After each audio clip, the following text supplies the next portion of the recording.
I've really been excited about how our guys are working, how we're picking things up, and I think more importantly too is, their commitment to making sure everybody stays safe.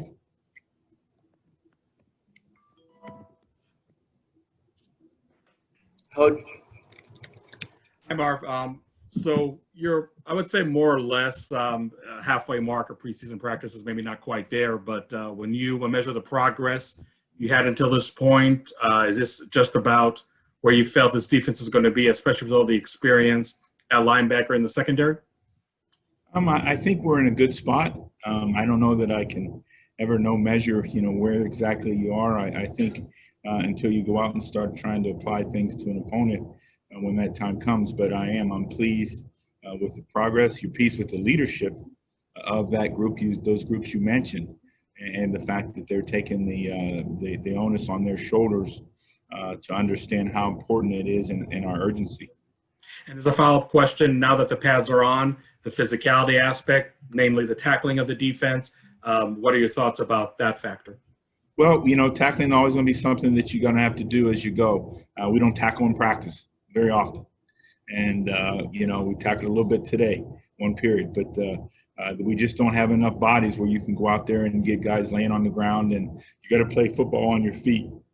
And then the fact that we work a lot hard on tackling in our individual drills and as our team drills defensively, we work in the good football position, good finish position, and everything all the time. So, it's just, but that's something we're going to have to do and continue to do and continue to coach and basically reinforce being in the right spots all the time in order to be a good tackling defense. Doug Haller. Hey, Marvin. We had some players from the secondary in here yesterday, and they were all very complimentary of DeAndre Pierce. Could you maybe explain a little bit about how you plan to use him this season? Well, I think DeAndre has come in and having, really done a nice job of understanding what we're doing.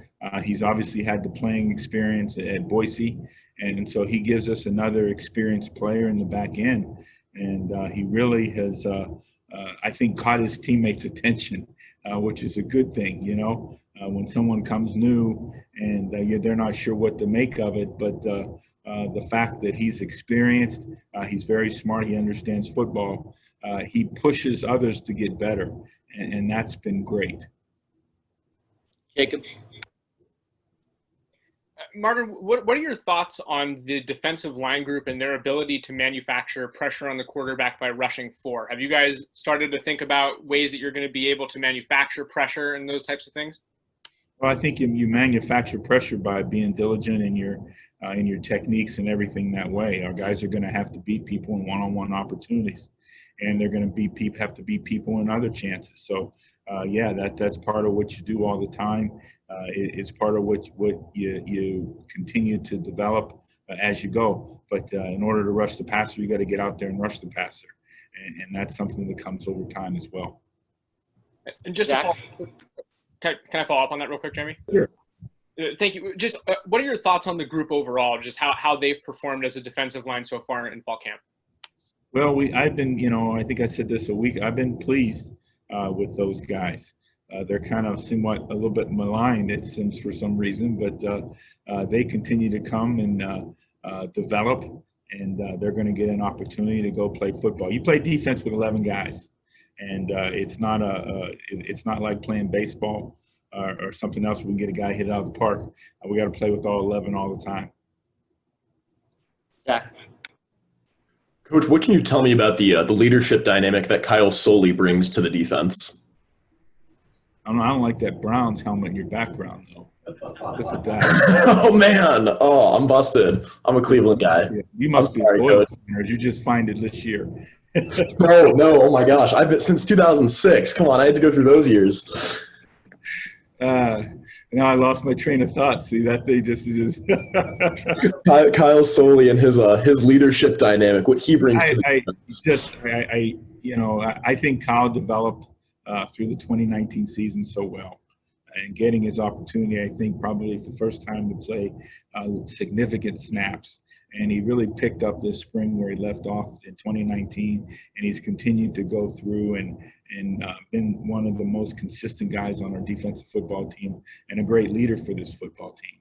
And, you need to have some extensions of the coaching staff out there on the field that can make plays, and I think he can do both. Doug Haller. Marv, I've asked a lot of people this, but I know you're focused on the defense, but what differences have you noticed in Jaden Daniels here over the past couple of weeks? Well, I think the thing that Jaden's really getting a good feel now for is, even though we had the time a little bit in March or end of February, March, I think now to have the full content of Zach and what Zach's thinking on offense. And so that's been great. And I think you see him coming in his progressions and everything that way, and seeming more and more comfortable with everything that they're doing over there on offense. So it's good to see him kind of ascend into that, and see him grow that way as a young quarterback needs to.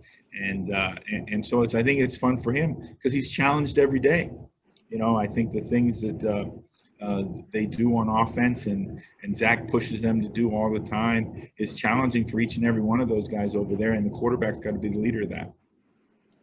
Jeff Metcalf. To go back to the defensive line for a minute, can you talk about Stanley Lambert and what he can potentially add there? Yeah, Stanley, I think probably a year ago, he really hadn't recovered fully from his knee injury. And I think now the fact we're seeing a more physically recovered Stanley Lambert, which now he can be more focused on responsibilities and assignment and things that way. And it's great to see him smile now for doing things correctly and right and having an opportunity to make some football plays. That's a good thing. It's been a long road for him to get back to this point. And so you're excited about him to have the opportunity to have an impact and have an opportunity to play some this season on our defense. Jacob. You obviously have two experienced corners in Jack Jones and Chase Lucas. How confident are you in their abilities, and what does that allow you to do in terms of dialing up more pressures and then being able to have those guys in more man coverage situations? Well, I think the thing that, I'm pleased with Jack and Chase in is the fact that, to play that position, you got to have both ability and confidence. And they both, I think, have that. And I think the other thing is you got to have a short memory of things. But secondly, I think the opportunity for them to help relay information to the rest of the defensive football team. And so they give us, they give me confidence in that, the ability to communicate through them to everybody else of what's going on in the field, because I think they have that kind of both leadership and understanding of the game of football. And again, they can help us and help the others in that huddle, or when you don't get the huddle very often in college football, help to communicate and so forth. Doug? Marv, it seems like, from what I understand, Donnie Henderson has the same role this year as you did last season. What has he brought to that role, and how do you think he has helped some of your young coaches like Chris Hawkins? Yeah, Donnie's had obviously great experience in the NFL, and we go back to college football, coaching against each other, recruiting against each other, and so forth. He was on my staff. Another time when it was kind of in between, he came in and assisted me. So he helps me see things through my eyes a little bit. He helps Chris in the development of the things that we're trying to get done in the back end. But just an overall presence for everybody in that defensive staff room. The fact that he's been there, he's experienced it, he sees things a little differently. He's able to suggest things. Say, hey, what about this? What about that? Maybe we need to be a little bit deeper, shallower, wider, whatever it may be in some of those instances. And so that's good. It's a great sounding board for me, as well as Coach Edwards. The fact that he knows that he's got Donnie's eyes, assisting Chris with what Chris is doing on the field. And we'll go last question to Hope.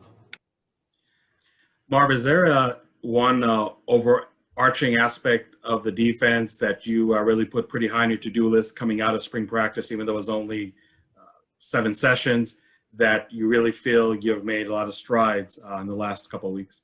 Yeah, I really do. It had been 27 years since I'd been in college football until 2019. So I learned a lot last year from Danny. I learned a lot in studying the Pac-12 offenses and the offenses around college football. I never watched college football much until it came time to prepare for the draft. And now I find myself watching football and offense in college and so forth. It's a different game. And so I think those are the things for us that we were able to kind of lay down some fundamental things in March, end of February, March, and then expound upon them as we got in through the summertime and grow and understand all the things that happen with college offenses in football, the tempo, the no huddle, all those kind of things. So to prepare our guys for that, because that's the aspect that's so huge out there in college football right now offensively.